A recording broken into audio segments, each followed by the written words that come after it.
구독, 좋아요, 알림 설정까지 부탁드려요.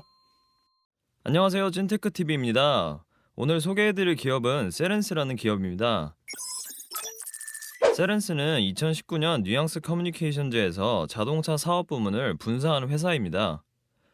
음성인식 기술에 대해 이야기하기 전 대화형 음성 AI 시스템의 구성에 대해 잠깐 살펴보겠습니다. 대화형 음성 AI 시스템은 사용자가 음성을 입력한 순간부터 기능이 실행되기까지 대략 8단계로 구성됩니다. 이 중 오늘 이야기할 세렌스는 음성 인식에서 시멘틱 분석까지의 기반 기술을 넘어 음성 합성과 서비스 실행까지 이어지는 플랫폼 분야를 커버하고 있습니다. 자동차의 현재와 미래를 생각해 볼까요? 최근 자동차의 발전을 보면 전기차다 자율주행차다 하지만 기존 내연차든 전기차든 자율주행차든 필수적으로 들어가는 요소가 있습니다. 바로 음성인식 제어 기술입니다. 차량용 음성인식 기술은 앞으로 모든 자동차에 기본 옵션으로 탑재될 것이기 때문에 향후 자동차 산업의 성장은 곧 차량용 음성인식 산업의 성장으로 봐도 무방할 것입니다. 글로벌 자동차 생산은 증가세가 둔화되긴 해도 2027년까지 지속 증가할 것으로 전망되고 있습니다. 그리고 미국의 차량용 음성인식 시스템 사용자만 봐도 2018년 9월 총 1억 1,410만 명이었던 것이 2020년 1월 1억 2,970만 명으로 1년여 만에 14%가 가까운 성장을 보였습니다. 이렇듯 차량용 음성인식 산업의 미래 성장성은 상당히 밝다고 할 수 있습니다. 차량용 음성인식 AI 분야의 메인 플레이어는 3개 업체로 볼 수 있습니다. 애플과 구글, 그리고 오늘 이야기할 세렌스입니다.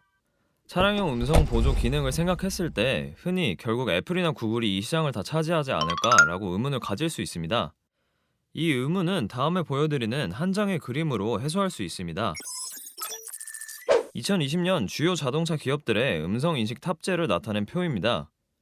폭스바겐을 제외하고 자체 음성 보조 기능을 제공하면서 애플의 카플레이, 안드로이드 오토 등의 추가 기능을 제공하는 것을 확인할 수 있습니다. 즉, 소비자 편의를 위해 카플레이와 안드로이드 오토 등의 선택지를 제공하지만 기본적으로 자동차 업체 자체 기능을 기본으로 탑재한다는 의미죠.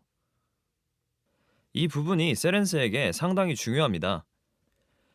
실제로 9월 30일까지 세렌스의 수주 잔고를 살펴보면 18억 달러 중 라이선스가 9억 6,700만 달러로 53.7%를 차지하고 있습니다.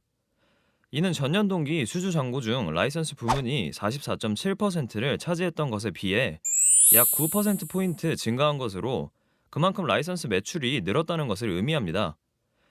그리고 세렌스에 있어 라이선스 매출은 완성체 업체에서 자체 음성 인식 시스템을 갖출 때 세렌스의 기술을 가져다 사용했다는 것이죠. 예를 들어 현대차의 GB80의 음성 인식 시스템으로 세렌스에서 기술을 제공한 현대차의 자체 시스템과 함께 카플레이, 안드로이드 오토 등의 시스템이 같이 탑재했다는 소리입니다. 이러한 상황은 세렌스의 향후 실적 전망에도 고스란히 녹아 있습니다. 2025년까지 매출액과 영업이익 추정치를 살펴보면 연평균 성장률인 매출 성장률은 14.5%, 영업이익은 69.4%로 고성장 흐름을 이어나갈 것으로 보입니다. 이는 완성차 업체들이 음성인식 시스템으로 카플레이나 안드로이드 오토를 고려한다고 해도 자사 음성 인식 시스템은 최소 세렌스와의 협업 가능성을 뒷받침해 줍니다. 이 밖에도 세렌스의 전망이 밝은 이유가 있습니다. 최근 5개 분기 연속으로 생산된 자동차에 세렌스의 기술이 탑재된 비율이 50%를 상회하고 있으며 평균 계약 기간 역시 1년 전 5.1년에서 현재 6.1년으로 증가한 것을 확인할 수 있습니다. 이 중에서 더 긍정적인 지표는 평균 계약 기간입니다. 이는 완성차 제조업체들이 그만큼 세렌스와의 협업을 원하고 있는 상황으로 해석될 수 있기 때문입니다. 그렇다면 세렌스의 리스크 요인은 없을까요? 현 시점에서 세렌스는 차량용 가상비서 솔루션 시장의 강자임이 분명하지만 애플, 구글, 아마존, 페이스북 등의 초대형 기술 기업들이 이 시장에 진출하고 있다는 점은 분명 위험 요인으로 작용할 수 있습니다. 차량 내 음성 인식 도입 및 확산이 아직 초창기라는 점을 고려하면 도입 초기인 지금은 차량 내 여러 업체의 음성인식 기능이 탑재될 수 있겠죠. 소비자들의 선택권을 위해서라도 말이죠. 그런데 시장이 어느 정도 성숙되면 어떻게 될까요? 경쟁 강도가 더 심해질 것이고 이는 세렌스도 직면해야 하는 상황이 될 것입니다. 두 번째 리스크는 소비자의 선호도 문제입니다. 연령대별 차량 내 보이스 어시스턴트 사용량을 살펴보면 18에서 29세의 경우 내장형 사용률이 전체 평균 대비 마이너스 10.9%, 30에서 44세의 경우 전체 평균 대비 마이너스 3.2%로 적게 사용하는 것으로 나타났습니다. 반면 애플 카플레이는 18에서 29세의 경우 전체 평균 대비 플러스 2.9%, 30에서 44세의 경우 전체 평균 대비 플러스 1.3%더 많이 사용하는 것으로 나타났습니다.